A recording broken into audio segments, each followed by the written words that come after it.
So today, on Cooking with Sean,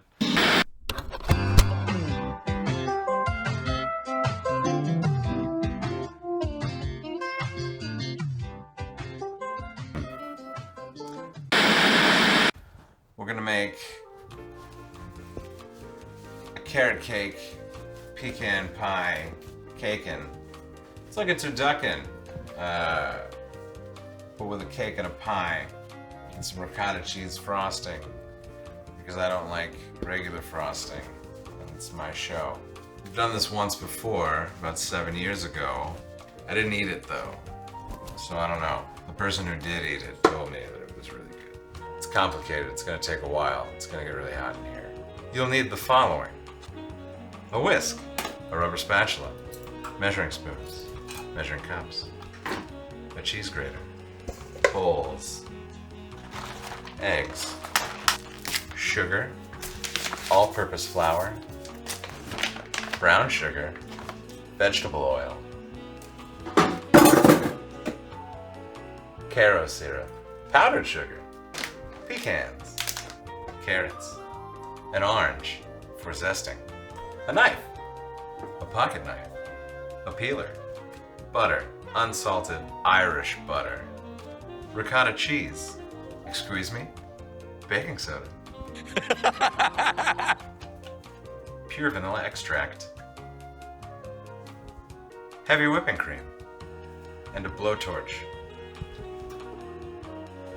You also need a cake pan and a pie crust. I'm not gonna make a pie crust because I don't want to, so I bought one. It's fine, no one's judging. You also need cinnamon. Ground cinnamon is what you need, but these are left over from chili oil, and I'm not gonna buy a different cinnamon. I'm not an asshole. If you don't have a coffee grinder, you can use a mortar and pestle, or not. You can crush it up with your fingers. That also works, but I have a coffee grinder, so I'm not going to offer any other solutions. You also need salt for this.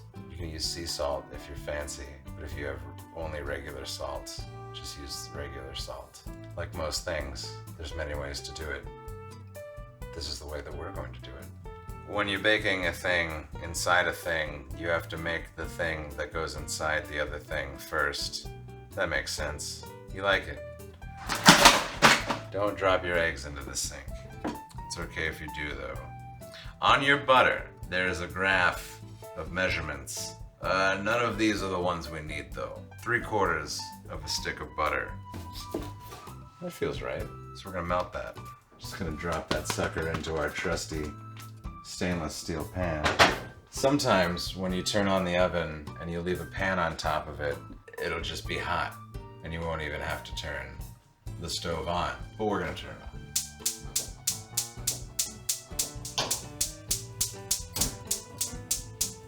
So you want that butter melted. Not cooked. You don't want it to burn. If it gets brown, throw it away. It's done, but as long as it's liquid. Usually you want to look at it, but I can't, it's behind me. So we move on now to the filling. You're gonna want to take your first bowl. Yeah, your first bowl, a cup and a quarter of your brown sugar. You can get dark brown sugar or light brown sugar. I'm gonna be honest with you, I don't know the difference. But the dark one looked less like brown sugar I've dealt with in the past. Baking is science. Regular cooking is just feeling things out. So a cup and a quarter of brown sugar. You don't want heaping cups. You want flush cups. Like that, not like that, like that. Put all that in your bowl. Caro syrup. What do you use Caro syrup for except for pecan pie? I don't believe anything. Butter's almost melted. You can hear it.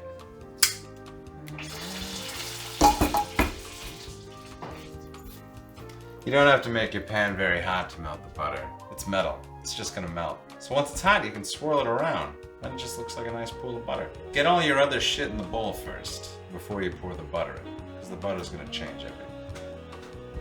I feel great about this. 3/4.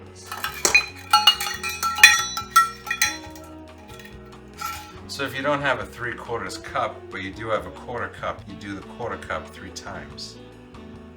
It's not the hardest thing to figure out, but sometimes, you know, you got a lot going on, and common sense evades all of us on occasion. Oh fuck, how many was that? That was 2. That was 3. Caro syrup and sugar, all of the sugars are very sticky. So, you know, be patient. You're gonna have to wash a lot of shit out over and over again during this process, unless you just have a lot of bowls and cups. And I know none of you do, so.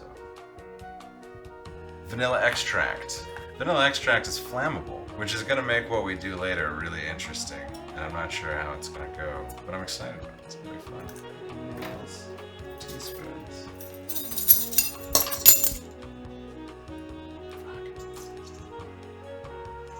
2 of those.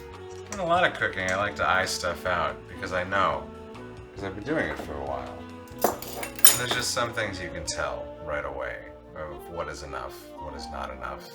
But baking is different. Pecan pie is not really baking. It's kind of baking. The carrot cake, that'll be baking. Pizza dough, baking. Pecan pie, sugar in a bowl and a crust in the oven. It's, you know, it's fine. Zest of an orange. We talked about microplanes at one point and how you want things that serve multiple uses in your kitchen. A cheese grater serves lots of functions, mostly cheese and zesting. You want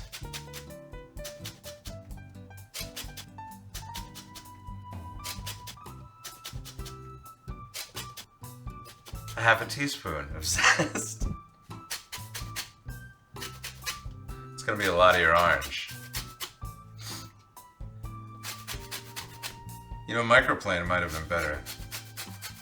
You can be zesting for a while. It's just a half a teaspoon. I feel like I might need another orange, but I only bought 1. That's good.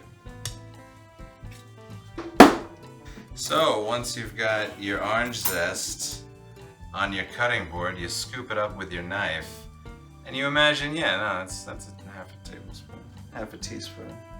Might be too much, but who was ever mad about orange zest? Nazis. And that's it. Salt, 1/4 teaspoon. I had salt, didn't I? It's good if you have a thing that you can just scoop salt out with. If you don't, you're gonna spill a lot of salt. It's good to throw it over your left shoulder because of superstition. You don't want to anger the thing that lives on the mountain and is judgy. What else goes in this? Pecans, eggs. Exciting. I broke a lot of my eggs a moment ago when they fell into my sink. So hopefully we have at least 7. No, we do. We have 5. So 3. Ah, fuck. Ah, fuck. Shit. Don't break all of your eggs before you've used them. Jesus Christ. One thing about breaking eggs I've noticed is that everyone has a very strong opinion on how to do it. A lot of people say do it on a flat edge because you will get less shells in your shit. But I mean, either way, you're breaking the shell inward, so you're gonna have some shellage. Just don't be a yutz. Don't be a yutz. Do it on a round edge, do it on a flat edge. Just get the eggs in the pan. If you got a little bit of shell in there, you know, you can get it out. It'll be easy. It's fine. Never hurt anyone. It's a B12. B12 is in the shells. You've got your eggs, you've got your sugar, you've got your corn syrup, your salt, your vanilla extract. What else goes into it? Chili flake. No, not chili flake. You're not gonna do that. So what I like to do before I introduce my butter that has heat to it is mix everything together with a rubber spatula. You don't want your eggs to cook in butter before you put everything in the oven. Everything's gonna stick to your rubber spatula. That's kind of its job. Then you bring out the whisk for finishing. You want everything nice and broken up. Okay, so once you've got a brown slurry of sugar and egg, get that butter in there. This is a great time to use your rubber spatula that still has sugar on it, because you want all of the butter, not most of the butter. It's great. It's my favorite thing in the world. If you need to get every fucking thing out of the bowl, rubber spatula, except no substitute. So, get your butter, your sugar, your eggs, all of that. Forget anything? Is there flour in this? No, well, not anymore. Set that aside. Now go to your freezer, which you probably forgot that your pie crust was in, and get it out. I was looking for a doughy one, but all they had were graham cracker ones. But then I looked behind several other ones and they had a pecan pie graham cracker one. And I feel like, you know, it was serendipitous.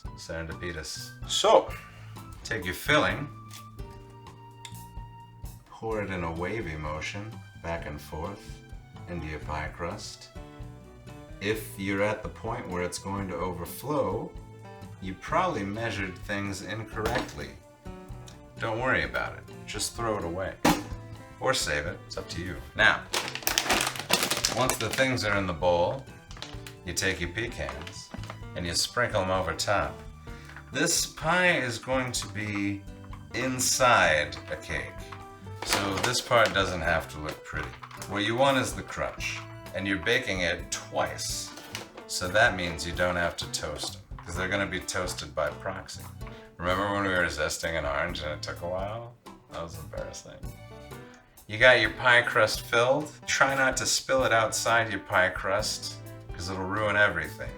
And we're going to find out more on that later. Once everything's in there, hopefully you set your oven to 350. You're going to put your beautiful, questionable pecan pie into the center of the oven for 40 minutes.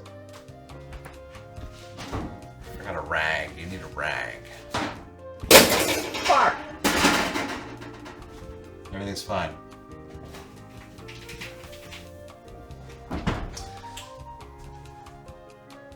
So just slide that little muffin in there and set a timer. It's a calculator. 40 minutes. So, your pecan pie is in the oven. It's looking interesting. You know, don't check on it too much. You should put tinfoil over it for 30 minutes. And then another 20 minutes without tinfoil. I left my tinfoil at work, along with my rags and my good mixing bowls. So we're using a popcorn bowl, which you've seen. Don't check on it a lot. Because every time you open a conventional oven, a lot of the heat escapes and you fuck everything up. So try not to do that. So while that's cooking, we're going to get together our dry ingredients for the carrot cake. Always have two bowls. Bowl for dry, bowl for wet. Mix them when you're ready, never before. Remember, it's science. So, 2 cups of all-purpose flour. Remember, don't be heapy with it. If you have like flour containers, you know, like that aren't the bag that flour comes in, you should use those because you're gonna get flour everywhere. It's gonna be on your face, it's gonna be in your hair, it's gonna be in your sink, it's gonna dry in places. It sucks. Just get a thing. Get a Cambro. It's a brand. 2 cups all-purpose flour. Same flour you would use for pizza dough if you were making that. 2 cups sugar. You can wash it out or not wash it out. I only bought the sugar for this, so I'm fine with not washing it out. We were talking about how all these things come in bags that are not very clean to use. A jar would be nice. Get a jar. 2 cups of sugar. Remember, you want them flush, not heaping. Science. So, okay, you got your flour, you got your sugar. We're going to move on to baking soda. 2 teaspoons of that. Flush. Baking soda is great. You know, if you're broke, you can use it as toothpaste. It doesn't feel good. It feels like maintenance. But maintenance isn't exciting. Cinnamon falls under dry ingredients. 2.5 teaspoons. That feels like that's gonna be that. But we're gonna do more. Measure 3 times, grind once. Take your coffee grinder, or your mortar and pestle, whatever you've got. If you didn't clean all the coffee out of your coffee grinder, it's okay. You know, there's a lot of different flavors going into this concoction. It's meant to be confusing.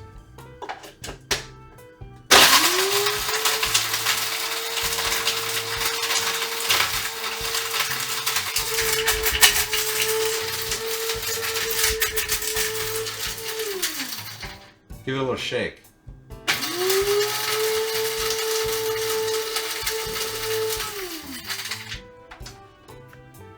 It's easier than this is buying the powder.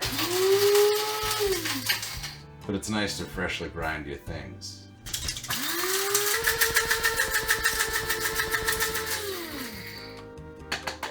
What you can do is you can take the lid and pour all your shit in there. And then you don't have to dodge the blades of the grinder with your spoon.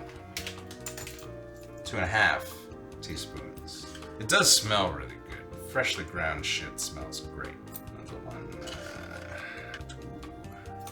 2. Have a happy? I do. It's great. Alright, into the bowl we go. If you have a strainer, that's good to use. I already gave mine back to my job after the chili oil video, and I forgot to bring it again. So we're just gonna mix this up with our hand. That's just gonna have to do. It's great to sift the things that we all get together. Any weird clumpiness falls out or stays in the strainer. We're just gonna use our hands though. That's what Dad did. That's what America did. Never mind. You know what's fun to do when you have floury hands? Okay, so dry ingredients aside, we've got to prepare some wet ingredients. It's a great time to talk about peeling carrots. It's a small task, but it's one that you can enjoy. What I like to do is set the carrot down, you know, pointy end on your cutting board, take your peeler, start at the top, all the way down, rotate, all the way down, rotate, all the way down, rotate, all the way down, rotate.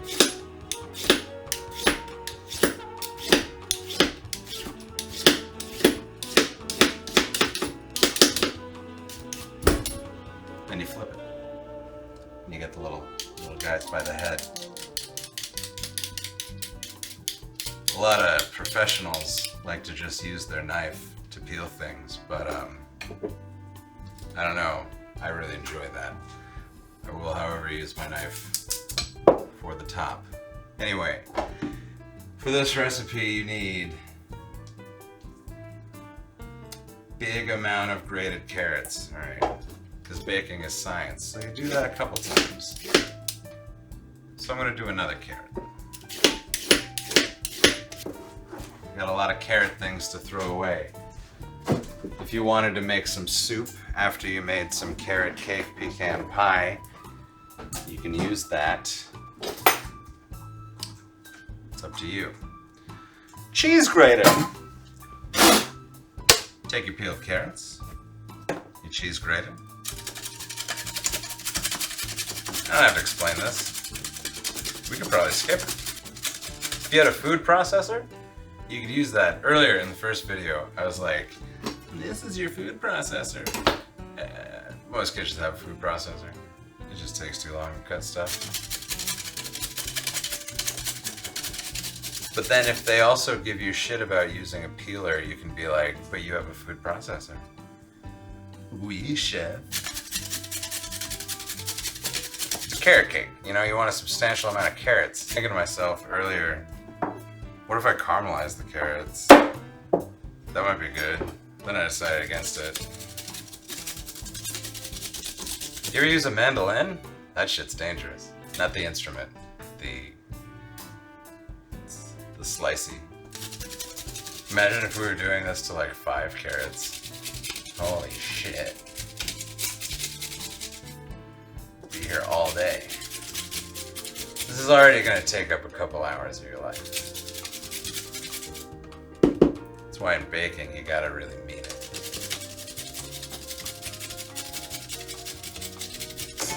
Sorry, that's my ringtone for the timer being done. Our pecan pie is ready.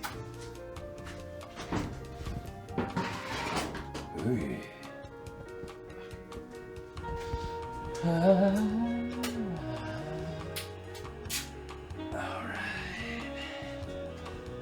Yeah. It doesn't have to look pretty because it's going to be inside a pie. Inside a cake. It is a pie. It smells really good. I'm going to put it in my freezer now so that it cools down. I might let it cool down a little bit before I put it in my freezer. Because it's hot. It could melt stuff in your freezer. It can also break your compressor if it's too hot. So, you know, like in cartoons when they have a windowsill and they put the pies out? That's actually a great idea. But it's July in Los Angeles, so it's also not a great idea. There'll be all kinds of bugs and shit.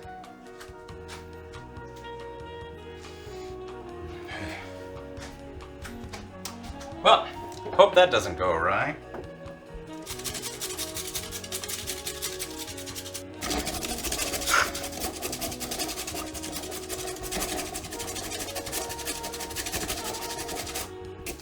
We're almost done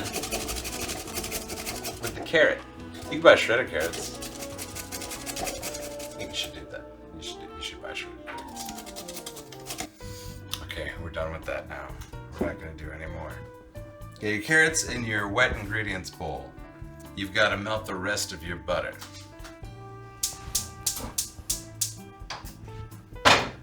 It's not going to take long because you've left your butter out. So it's already juicy. And it should be really warm in your apartment because your oven's been on for some time. You should always have a towel. You should have 2 towels. You should have one for wiping things like your face and the counter, and another for taking hot stuff out of the oven. Remember earlier when we melted the butter? And I told you how to do it, and then I didn't do it that way the second time? It's alright. Put it on low if your stove is behind you. Or if you're like a risk taker, you can just leave it on high and hope that your internal clock of your mind will remember it. So, carrots, oil, wet ingredients. How much oil? 1 1/4 cups. God damn it.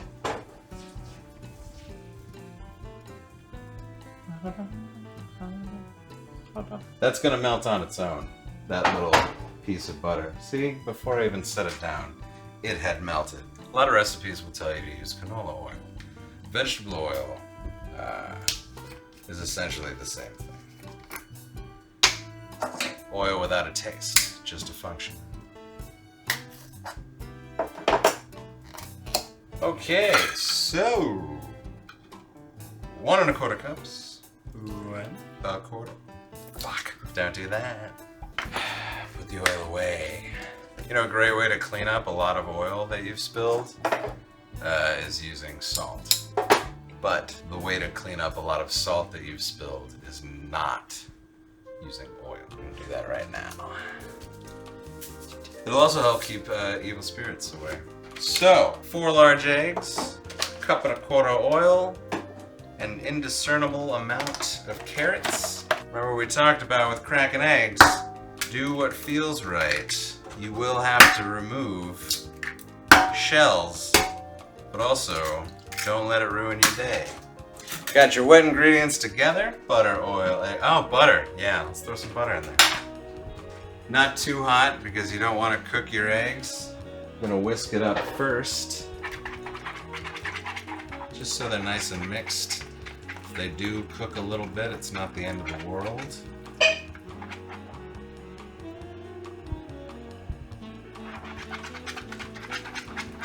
Remember those evil spirits we were talking about?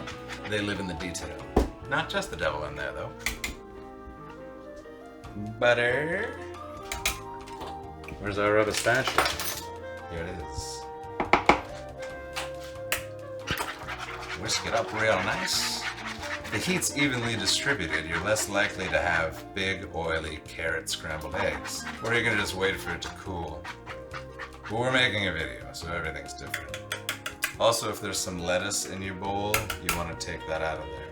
We're gonna have a bit of romaine in this cake.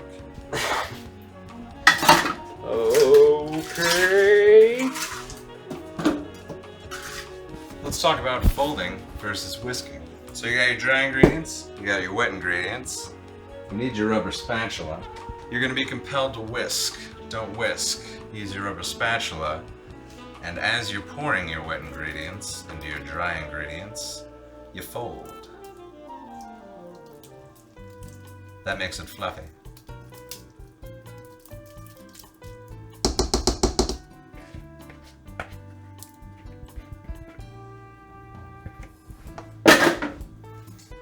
Folding, the motion is this. We'll get a shot of it. It's much better with a mixer. But you don't have a mixer for the same reason you don't have a food processor. Because you're grown up. You're stubborn. If you get to a point where things aren't mixing the way you want them to, you know, just grab the whisk. It's not gonna hurt. It's not gonna ruin anything. I mean, it might. We haven't baked this yet. You're gonna wanna go until your arms hurt or your wrist hurts. Mix it real good. Dun, dun, dun, dun, dun, dun, dun, dun. Once it's all together, it's gonna smell like cake batter. And that's a good thing. The stage we're in now, we've got our pecan pie in the freezer. It's cooling. We've got our cake batter here. It's settling. This is where you take your cake pan that we mentioned earlier. I'm certain of it.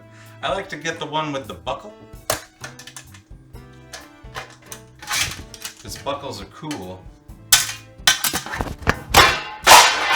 And it's a great reveal for later. You just unbuckle and lift, and it's pretty. If you drop part of the pan onto the floor, you should rinse it off before you continue. Frosting. This is one of those things I'm trying to remember if it's childhood trauma or that I just don't like it, but the taste of it, just regular frosting, I'm talking like cream cheese frosting or the other frosting. I don't know what is in it because I've never bothered to make it because it's disgusting. So we're going to use cheese to do the same thing now. Ricotta cheese, you can get full fat or low fat. That is entirely up to you. You want 15 to 17 ounces if you want to have a nice amount of leftovers. Take your tub of ricotta, put it into the bowl you previously used for your wet cake ingredients. Ideally, you'll have washed that out, but I will not judge. Take your powdered sugar. You want a half a cup of that. Spillover is fine, because this is frosting.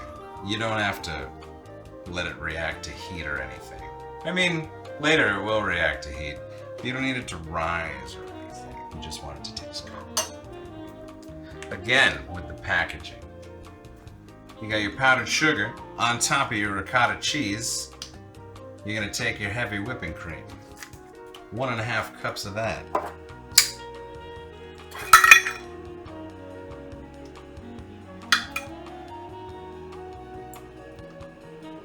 If you've got sticky ingredients, I like to use the liquid ones last. That way you can kind of scare out anything that's left over in your measuring cup. Okay, whipping cream, ricotta cheese, powdered sugar, vanilla extract, 2 teaspoons. Now I still have a little bit of cinnamon in my measuring spoon, and that's fine. 2 teaspoons. It's not enough to light like a big household fire, but we're gonna find out either way. Now this you can whisk.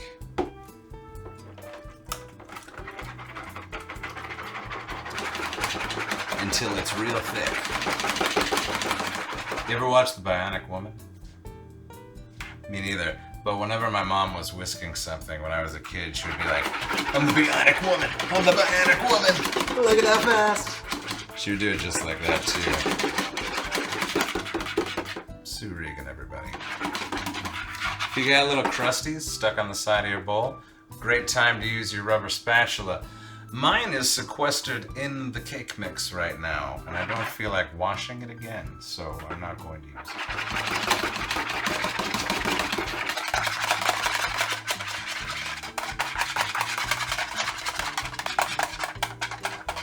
Alright.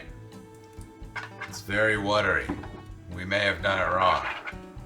So once that's in your bowl and it's whisked into oblivion, put it in your refrigerator. Now that your pecan pie is cool, your cake batter is battered and mixed, your frosting is cooling on the corner, this would be the time where you take your pastry brush and pretty much shellac the inside of your cake pan with butter. I forgot my pastry brush at a Thai restaurant where I was making pizza. We'll talk about that later. Anyway, so you'll take a stick of your cold butter, put it on your hot pan, get it nice and melty, then just kind of dab-a-do it. You know what's better than this? Cutting off a bit. Just let that melt, kind of like earlier. Alright, so once your butter is nice and melty, pour it into your pan. Now what you can do, since you left your pastry brush at a different place, you can kind of use the rest of the butter to move it around. You can also use Pam, like a spray. That's usually a better idea. Sometimes we're not thinking ahead. It's life, it's hard. You're all lubed up. You're ready to go. Take your cake batter. So this is why I like mixing bowls, because you can get your fingers under, and your thumb in the crook, and then just do that. This, I've got to do like an asshole. Anyway, you're going to want a layer of your cake batter on the bottom of your pan, so that the bottom of your pan will still be cake. Take your rubber spatula, move it around.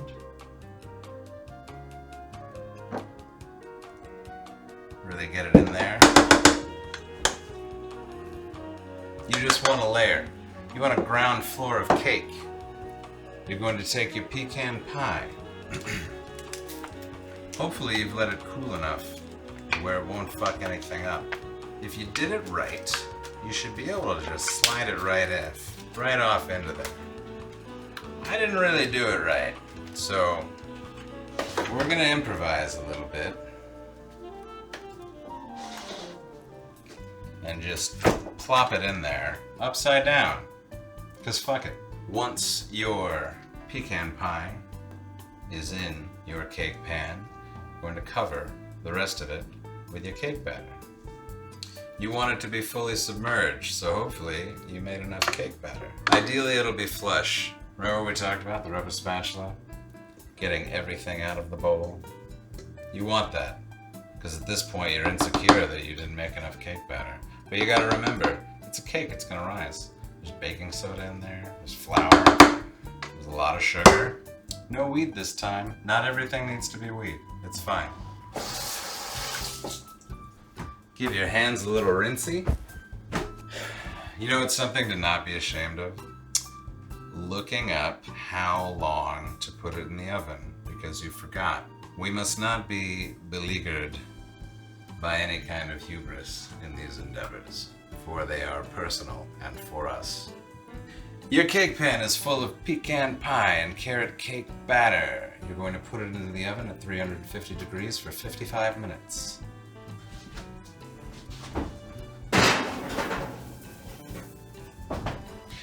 Try to keep it level and don't be too loud. It's not a souffle, so noise doesn't matter. But it's good to be subtle sometimes. So, the cake pie has been in the oven for about an hour. We rapidly cooled and then rapidly cooked a bunch of stuff. And if you're doing this at home and you're not trying to film it, it'll be a lot easier to time it out. Timing is very important because baking is science. So, let's see what we've got here. We've got 1 minute and 52 seconds. That feels like enough time to take a look at our frosting.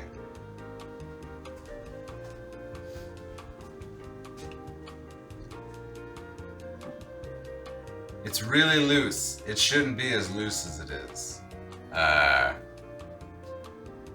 But I think it'll be okay. You know?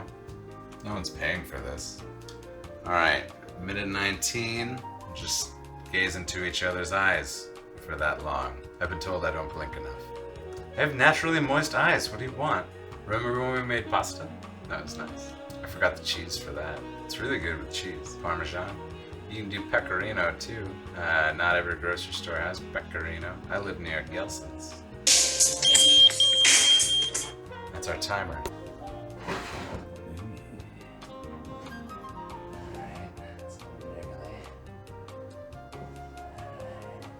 Alright, so what you don't necessarily want is a lot of jiggle. But you do the knife trick, and if it comes out looking like that, your cake is not ready. So we'll put that back in the oven for an indeterminate amount of time. Fuck. No, we'll give it like 5, 6, 25 minutes. Alright, so we got a little impatient and we turned up the oven, which is a rule that you should, it's a rule that you shouldn't do that when you're baking. We did it anyway.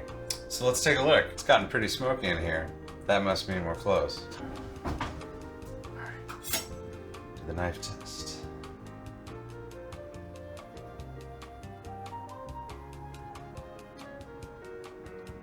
Alright, so when it comes to cakes, you stick a knife in, and when it comes up, there shouldn't be anything on there. But if you've been cooking a cake for way longer than you should have been, and there's only a little bit on there, it might just need to sit. You know, like a steak? Like when you cook a steak, and you let it sit, you let it rest, so all those juices are still boiling, and they're still like, you know, in there. Cake's the same thing, but it's cake and not meat. So we're gonna let it sit for a minute. Think about what it's done.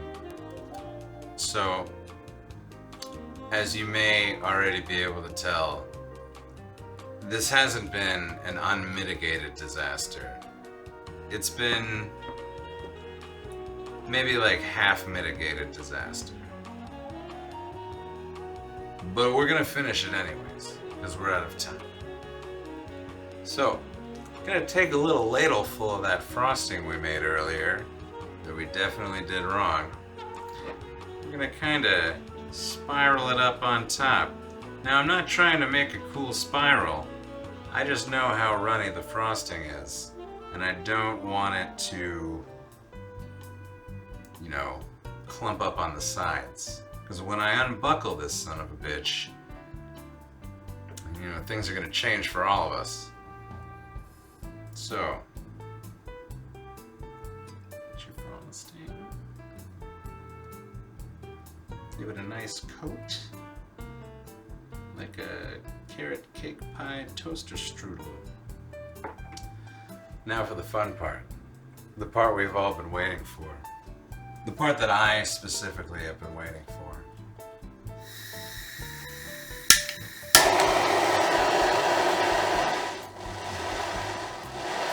So when you're trying to flame color metal, you turn the gas up all the way.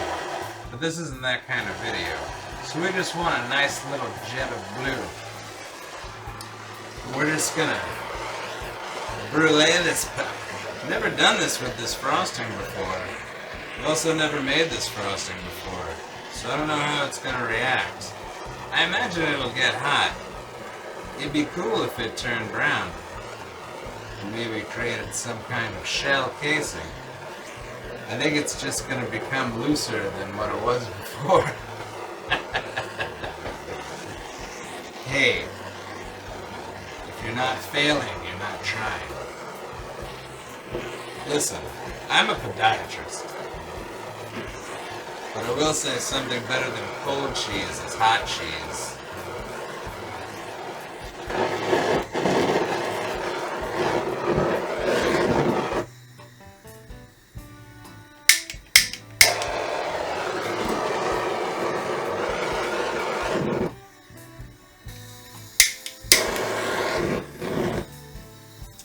Well, that's enough for today. Try not to breathe in the propane. Have you ever gotten a propane burn? It's really cold. It's ironic. Anyway, so once that sucker cools down,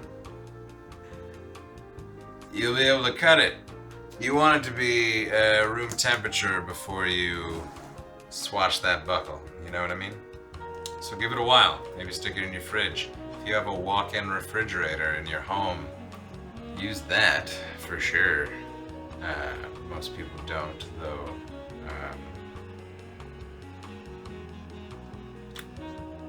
So just stick it in your refrigerator. Okay, so we're gonna unbuckle this now. We're gonna see what it looks like.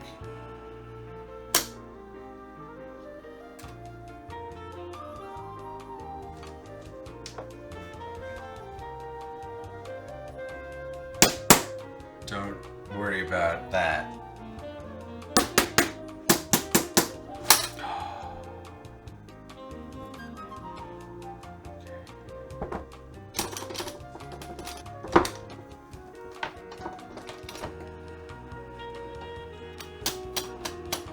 Can you tell that I don't bake cakes often?